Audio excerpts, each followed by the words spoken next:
Guys good evening. এখন আমরা সবাই মিলে চা খেতে এসেছি। মুড়ি খাওয়া হয়ে গেছে, চা খাওয়া হলো হয়নি, এখন হবে। দেখো চাটা হচ্ছে, দেখো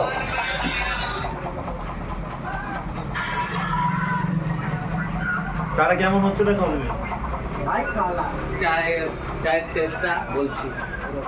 চাকে কেমন লাগলো? দারুণ হয়েছে যা, খুব ভালো বানিয়েছে। তোমাকে কেমন লেগেছে? হ্যাঁ, আচ্ছা, বৌদিকে জিজ্ঞাসা করো তো। এই তো সবাই চা খাচ্ছে এখন। ও দাদা, চা এখানে কি কি হয় দাদা? এখানে আমাদের চা, পান, মিষ্টি, তারপরে চপ, তেলে ভাজা সব সিস্টেম, দই, মিষ্টি দই, রাবড়ি, থামস আপ, সব কিছুই আইটেম, মানে খাবারের চাউমিন, লস্যি সব কিছুই অল্প স্বল্প খাওয়া যায়। ভালো কোয়ালিটি দেওয়ার চেষ্টা করি। না না না না, ঠিক আছে।